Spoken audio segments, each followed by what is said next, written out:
پہلے خطبے میں ہم تقوی الہی سے متعلق بات چیت کرتے ہیں۔ دنیاوی علوم کی طرف نگاہ دوڑائیں تو ان کو آپ دو حصوں میں تقسیم کر سکتے ہیں۔ ایک وہ حصہ جو خود انسان کی تربیت، اس کی پرورش، اس کی تعلیم، اس کی سمجھداری سے متعلق ہے۔ ایک ایسا اس کی سہولیات سے متعلق ہے۔ ایک ایسا انسان کی تربیت کرتا ہے، ایک ایسا جب انسان کی تربیت ہو چکے تو اس کے بعد اس کی سہولیات کے لیے مد نظر رکھا گیا۔ آسان سے عرض کر دوں کہ علوم جو ہیں ان کی دو قسمیں، علوم انسانی اور علوم رفاعی۔ انجینئرنگ ہے، اس کا تعلق اس سے ہے کہ آپ کے لیے سہولیات فراہم کرے، چاہے وہ بجلی کی انجینئر ہو، الیکٹریکل انجینئر ہو، بلڈنگ انجینئر ہو، روڈ انجینئر ہو۔ لیکن اس کے مقابلے میں ایک آپ تربیت کر رہے ہیں ٹیچر کی، ایک اچھے انسان کی، تو اس کا تعلق انجینئر سے نہیں ہے، اس کا تعلق علوم انسانی سے۔ اور ان علوم انسانی میں سب سے بہترین جو علوم ہیں انسانی تربیت کے حوالے سے، وہ کیا ہے؟ اسلامی علوم ہے۔ اور انسان کی اگر تربیت نہ ہو تو بعض اس کے پاس جو ابزار ہیں، ٹیکنالوجی اس کے فائدے کی وجہ سے نقصان پہنچا سکتی ہے۔ ایک آدمی چاقو اس کے ہاتھ میں، دماغ اس کا کام نہیں کرتا، جذباتی ہے، بے صبرا ہے، تو کیا کرے گا؟ وہ چاقو وہ فائدہ اس کو نہیں پہنچائے گا۔ وہ چاقو سبزی کاٹنے کا اس کے لیے کام نہیں دے گا۔ وہ چاقو انسانیت کی فلاح کے لیے کام نہیں آئے گا، بلکہ انسانیت کے نقصان کے لیے کام آئے گا۔ بس ٹیکنالوجی بھی اس صورت میں انسانیت کو فائدہ دے سکتی ہے کہ انسان میں اخلاق ہو۔ ٹیکنالوجی تو اس لیے ہے نا تاکہ انسان کو سہولتیں ملیں، لیکن وہی ٹیکنالوجی اگر اس سے بم بنایا جائے، ایٹم بم بنایا جائے، کوئی اور اسلحہ بنایا جائے، جو ہے وہ میسو ڈسٹرکشن کا جو ہے وہ معاملہ اس سے پایا جائے تو وہ انسان کو فائدہ نہیں دیتا۔ بس اسلام نے جو توجہ دی ہے وہ انسان سازی پر، انسان کی تربیت پر، انسان کا اچھا اخلاق کرنے پر۔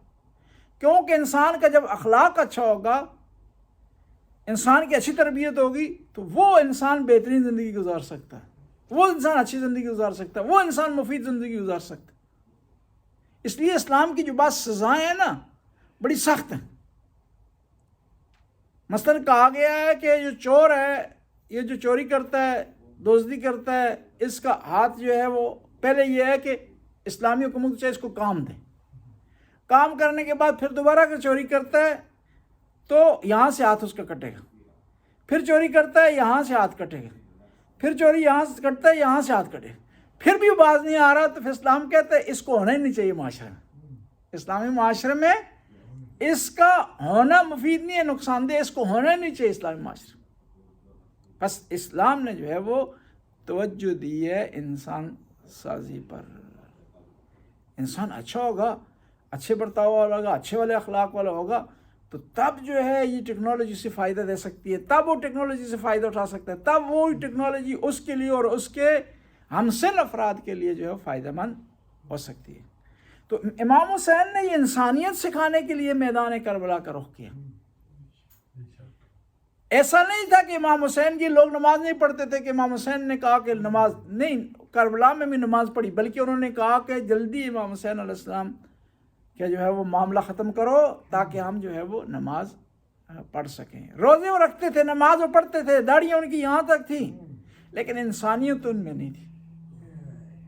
امام حسین نے انسانیت سکھانے کے لیے میدان کربلا کا رخ کیا۔ پہلے بھی میں گزشتہ جمعے میں عرض کر چکا کہ امام کے جو پیغام ہیں ان کو ہم 5 حصوں میں تقسیم کر سکتے ہیں۔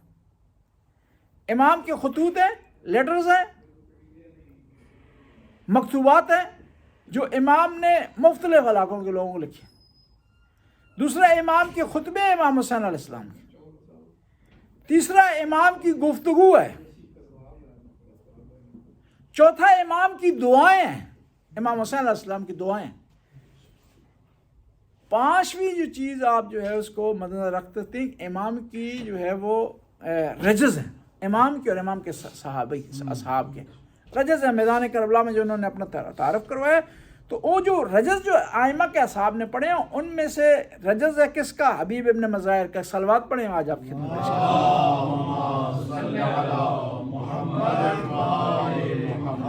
دیکھیں نا ایسا عالم ہے 10 دن سے دشمن نے گھیرے میں لیا ہوا، 3 دن سے پانی بند ہے اور دشمن نے 9 محرم کو حملہ بھی کر دیے اور دائرہ تنگ کر رہا ہے دشمن. اس صورتحال میں جو جنگجو ہوتے ہیں ان کو جنگ کے علاوہ کوئی چیز سوچتی نہیں ہے. وہاں معنی نہیں رکھتا کہ کوئی تبلیغ کریں، کوئی پیغام پہنچائیں، کسی سے بات کریں، کوئی خطبہ دیں، توحید بیان کریں، خدا کی بارگاہ میں دعا کریں، یہ معنی نہیں رکھتا. لیکن امام حسین نے کیا، جنگ کا طریقہ کار نقشہ امام حسین نے تبدیل کر دیا. امام حسین نے انسانی اقدار کی بنیاد پر جو ہے وہ یہ جہاد کی ہے. حبیب ابن مظاہر میدان میں داخل ہوئے، میں قربان ہو جاؤں امام حسین کے صحابہ پر. کیا بات ہے. یہ ایک بزرگ ہستی ہیں امام کے اصحاب میں سے مسلم بن اوسجہ ہے. میدان میں آئے ہیں تو وہ کمر خمیدہ تھی، کمر کے ساتھ انہوں نے اپنے کمر کپڑا باندھا یہاں، اور ایک کپڑا انہوں نے اپنی آنکھوں پر باندھا تاکہ آنکھیں ان کی اتنی گری ہوئی تھیں، اتنی ضعف کی وجہ سے، بڑھاپے کی وجہ سے، جو ہے وہ عمر رسیدہ ہونے کی وجہ سے انہوں نے یہاں کپڑا باندھا ہے آنکھیں دکھائی دیں تاکہ. اور ایک عصا پکڑا ہے اور ایک ہاتھ میں شمشیر پکڑی ہے. میں آپ سے پوچھتا ہوں اس پوزیشن میں جو میدان میں آ رہا ہے وہ لڑنے کے لیے نہیں آ رہا، وہ کچھ چیز بتانے کے لیے آ رہا ہے، وہ پیغام دینے کے لیے آ رہا ہے. جی پوچھا گیا کہ مسلم اس حالت میں تم کس لیے آگے ہو؟ چل نہیں سکتے ہو، عصا کا سہارا تم نے لیے ہوا ہے، تمہیں دکھائی نہیں دیتا اور تلوار اٹھا نہیں سکتے. پھر کہا اس لیے آیا ہوں بتانے کے لیے کہ حق حسین کے ساتھ ہمیں درس دے رہے ہیں. بعض اوقات ہم سمجھتے ہیں نا کہ ہمارے ایک آدمی کی جانے نہ جانے مجلس میں کوئی فرق نہیں، مجلس میں فرق نہیں پڑے گا لیکن آپ میں فرق پڑے گا. میدان میں داخل ہوئے ہیں تو کہتے ہیں اس بزرگ شخصیت نے، اس عمر رسیدہ شخصیت نے، کہتے ہیں جوانوں کی طرح جہاد کیا، ذرا برابر نہیں گھبرائے، پیچھے ہٹے نہیں، جب میں دم تھا لڑتے رہے. مسلم بن اوسجہ. حبیب ابن مظاہر وہ عظیم ہستی ہیں جن کو امام نے خط لکھا ہے، جو امام نے خط لکھے ہیں نا، خطوط میں سے ایک خط حبیب ابن مظاہر کے نام لکھا. بے شک. اور وہ اس امام نے ان کو بلایا جو اپنے ساتھیوں کو کہہ رہے تھے کہ آپ چلے جائیں. جی ان کو بلا رہے ہیں، انا حبیب، لوگ جان لو کہ میں حبیب ہوں، پیغمبر کے صحابی ہیں.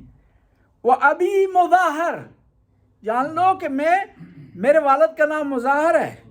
فارس و ہجائن و حرب تسعر، میں وہ جنگجو ہوں جس کے مقابلے میں دشمن ٹھہر نہیں سکتا اور میں آگ کا شعلہ ہوں. انتم عدو عدتاً و اکثر، اس میں کوئی شک نہیں کہ تمہاری تعداد زیادہ ہے. بتا رہے ہیں کہ تعداد معیار نہیں ہے، اکثریت معیار نہیں ہے. تم تعداد میں ہم سے زیادہ ہو. نحن اوفا منکم و اصبر، لیکن ہمارے اندر جو خصوصیت پائی جاتی تم میں نہیں ہے. ہم اپنے امام کے وفادار ہیں، تم وفادار نہیں ہو. وہ اصبر، اور ہم صبر کرنے والے ہیں. پھر فرماتے ہیں نحن اعلی حجتاً و اطہر، حجت کے لحاظ سے، دلیل کے لحاظ سے، خدا کے قریب ہونے کے لحاظ سے ہم کیا ہیں؟ تم سے بالا و بلند ہیں، اور ہم پاک و پاکیزہ لوگ ہیں، پاک و پاکیزہ لوگ. حبیب نے مظاہر بیان کر رہے ہیں، بتا رہے ہیں، میدان میں پیغام دے رہے ہیں. نہیں ایسا نہیں ہے کہ جو عام جنگجو پیغام دیتے ہیں، عام جنگجو رجز پڑھتے ہیں کہ ہم یہ کر دیں ہوگا. نہیں، یہاں پر پیغام بتا رہے ہیں، اپنا تعارف کروا رہے ہیں، اپنا اور اپنے مولا اور آقا کا. یہاں آیت تطہیر کی تفسیر کر رہے ہیں. انما یرید اللہ لیذھب عنکم الرجس اہل البیت ویطہرکم تطہیرا. اللہم صل علی محمد حقا واتقى منکم واظہر واعذر. اور یہ جان لو کہ ہم حق پر ہیں اور ہمارے اندر متقی لوگ ہیں ہمارے درمیان، اور ہماری دلیل، ہمارا برہان، ہماری لاجک تم سے زیادہ اسٹرانگ ہے. یہ رجس پڑا ہے.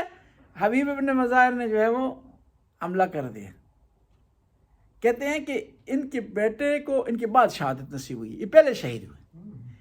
اس کی وجہ یہ انہوں نے کہا میں پہلے میدان میں جاؤں گا، ممکن ہے بیٹا میرے سامنے اگر شہید ہو تو میں گھبرا جاؤں بیٹے کی محبت کی وجہ سے، لہذا چاہتا ہوں کہ پہلے میں شہید ہو جاؤں اور مجھے جو ہے اس راستے میں، اس مشن میں کوئی جو ہے مشکل پیش نہ ہو، رکاوٹ پیش نہ آئے. بس امام کے جو صحابی تھے، امام کے جو چاہنے والے تھے، اس قسم کی ہستیاں تھیں. شب عاشور کو کہتے ہیں کہ نافع بن حلال کھڑے ہوئے ہیں اور فرمایا، کہنے لگے مولا یہ ناقابل جان ہے، کاش کہ اس سے کوئی قیمتی چیز ہوتی آپ پر قربان کر دیتے. اور فرمانے لگے کہ 1000 جانیں ہماری ہوں اور ہمیں قتل کر دیا جائے، شہید کر دیا جائے آپ کی محبت میں، دوبارہ اگر زندہ کیا جائے تو پھر بھی ہماری یہی آرزو ہوگی کہ ہمیں شہادت نصیب ہو. بس امام کے جو صحابی ہیں، یہ اصحاب امام کے اس سے پہلے اور نہ ہی اس کے بعد کسی کو ملے ہیں. ہم بھی دعویٰ کرتے ہیں کہ ہم بھی امام کے ماننے والے ہیں، ہم بھی دعویٰ کرتے ہیں کہ ہم بھی امام کے چاہنے والے ہیں، ہم بھی دعویٰ کرتے ہیں کہ ہم محب ہیں. لیکن انہوں نے صرف دعویٰ نہیں کیا، انہوں نے دلیل دی ہے، ثابت کی ہے. میدان کربلا میں 72 افراد نے آخری دم تک امام کے ساتھ جو کھڑے رہے. اسی میدان میں کچھ لوگ تھے جو چھوڑ کے چلے گئے، اسی میدان میں کچھ لوگ تھے جو امام کو جنہوں نے تنہا چھوڑ دیا، لیکن اسی میدان میں 72 نے ثابت کیا. یعنی یہ ایک تاریخ جو دہرائی جا رہی ہے نا، ریپیٹ ہوتی تاریخ، اس میں سبق پایا جاتا ہے کہ افراد جو ہے 3 قسم کے ہوتے ہیں، کچھ مخالف ہیں، کچھ موافق ہیں، لیکن موافق کے ساتھ تک کہ خرچہ نہ ہو، کوئی مشکل پیش نہ آئے، قیمت ادا نہ کرنی پڑے، اور کچھ ایسے ہیں کہ سب کچھ قربان کرنے کے لیے جو ہے وہ تیار ہیں. میں پہلے بھی عرض کر چکا ہوں کہ کربلا کے دوران امام حسین کے زمانے میں 3 قسم کے لوگ تھے. ایک وہ لوگ جو دشمن تھے بنو امیہ، جو امام کے خون کے پیاسے تھے. ایک وہ جو تھے جو امام کے لیے خون دینے کے لیے تیار تھے.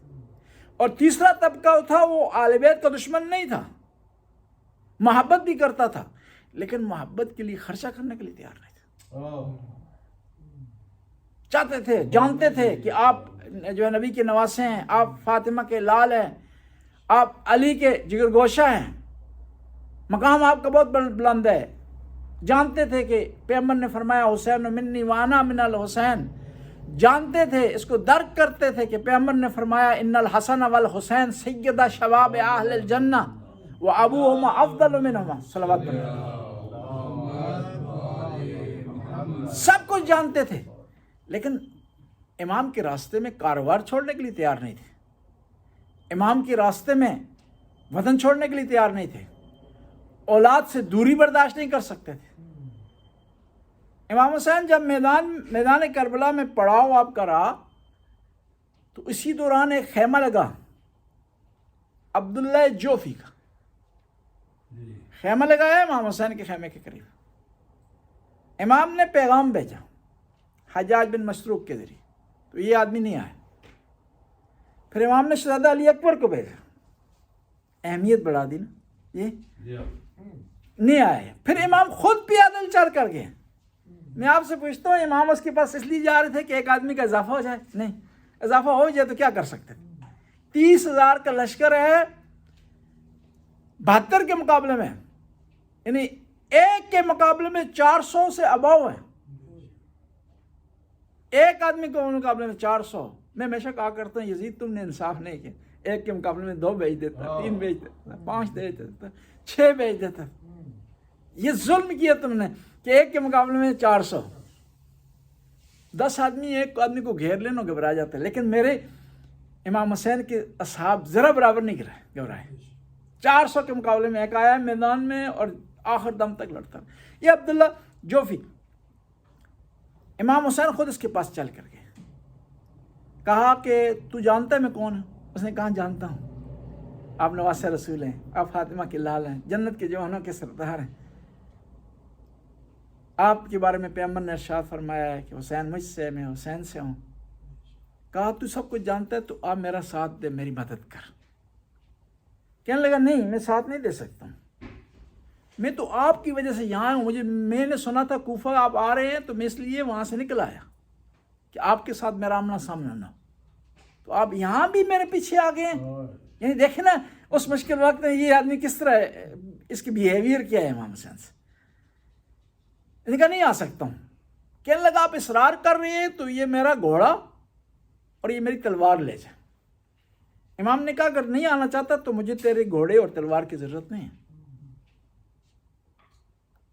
پھر امام نے آخری جملہ جو کہا ہے نا، بڑا قیمتی جملہ ہے، کہا کہ اگر تو نہیں آنا چاہتا نا، میرا ساتھ نہیں دینا چاہتا تو مہربانی کر اس میدان سے دور ہو جا۔ کہا وہ کیوں یا رسول اللہ؟ کہا میں عاشورہ کے دن آواز بلند کروں گا، حل من ناصر ینصرنا، حل من ذاب یذب عن حرم رسول اللہ، حل من مغیث یغوث۔ کوئی ہے جو سید زادیوں کے پردوں کی حفاظت کرے؟ کوئی ہے جو حسین مظلوم کی یاری و نصرت کرے؟ اور جن کانوں پر یہ آواز پہنچے گی، اگر وہ لبیک نہ کہیں، مثبت جواب نہ دیں، ہمراہی نہ کریں، ساتھ نہ دیں، تو کیا دوزخ ان پر واجب ہو جائے گا۔ دیکھیں نا کتنے کریم امام ہے، کیا بات ہے، کیا بات۔ کہتے ہیں جس نے ساتھ نہیں دیا وہ بھی جہنم میں نہ جائے کم از کم۔ یعنی امام علیہ السلام کا یہ پیغام تھا میدان کربلا۔ بسم اللہ الرحمن الرحیم۔